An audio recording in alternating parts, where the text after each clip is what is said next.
Hi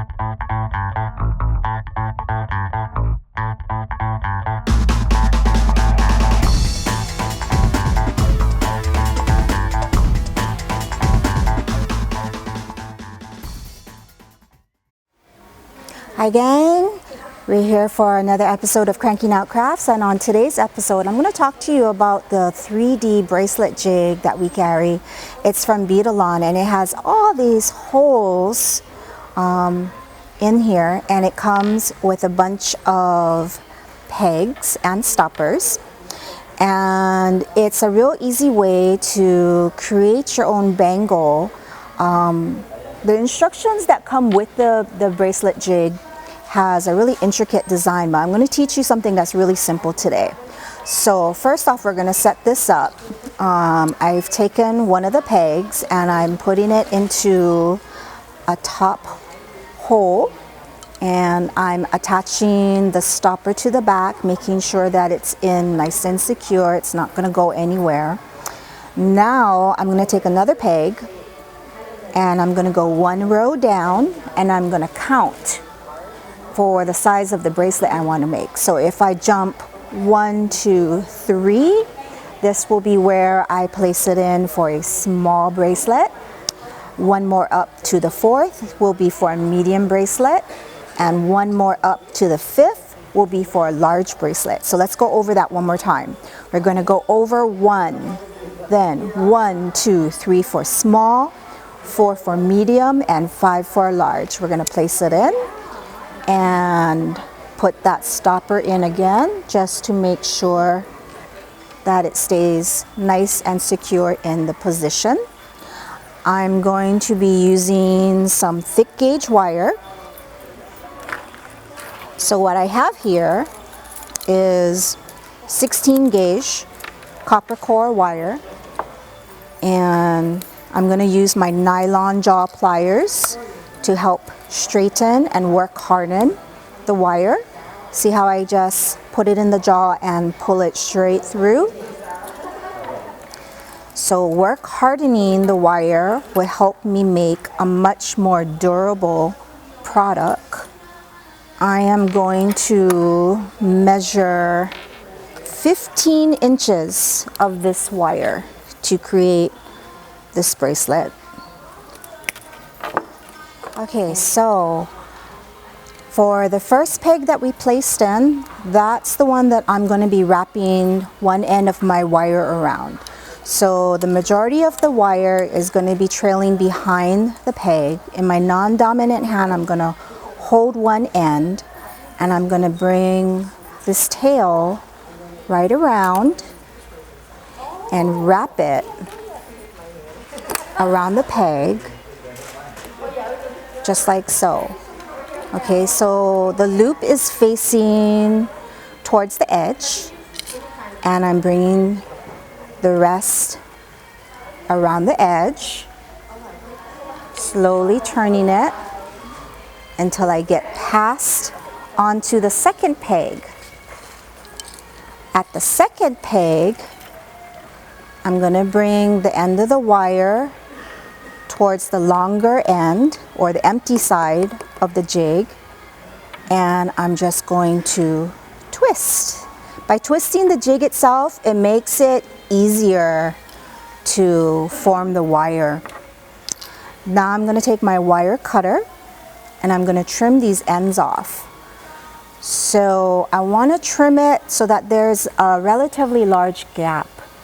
It's going to be about 1/4 of the loop getting cut off. So let's see, right about where 4 o'clock would be on the clock, if you were thinking about it in that way. So see how I have that gap right there? Then I'm going to repeat it on the other side and just cut that off.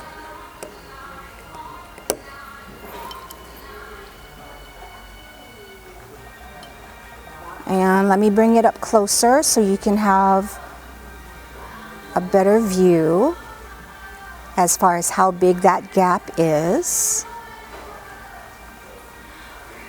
Okay, now we're ready to take it off of the jig. So I'm just going to remove the stopper and see how easy that slipped off. Now, one of the things that is recommended is that you harden this up a little bit more. So I'm just taking a glass bottle. You can use a pill bottle, you can use a wooden spoon, whatever has this sort of diameter, perfume bottle, whatever. And I'm just going to bring this wire around and just make it a little bit harder, work hardening the wire, as well as getting that shape a little bit more round.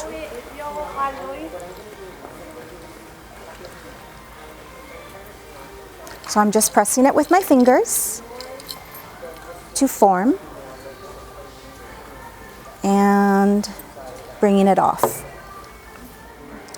Now, as you can see, one of the hooks is facing one way. So it's like facing an opposite of each other. So one is going to my left and the other one is going to my right. That's how you know that you formed it correctly.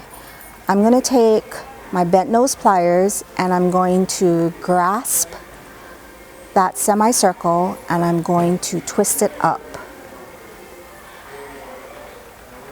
Actually, I'm going to twist it over and make a little angle. Okay, so you can kind of see where it's going to end up going in. And then I'm going to come around and I'm going to repeat that for the other semicircle. So I'm just going to twist it up. And then we're going to slip the ends in. And I'm going to gently, very gently close that circle up.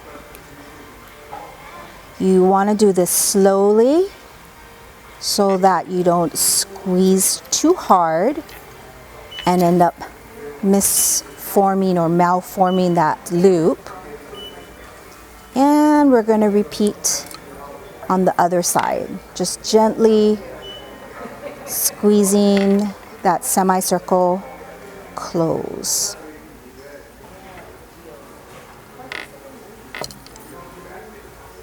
This allows the line to draw through, yet it remains in a bangle format, and it'll expand and contract while going over your hand. Of course, you can harden it more, throwing it into the rock and jewelry tumbler, or maybe hammering it with a rubber mallet.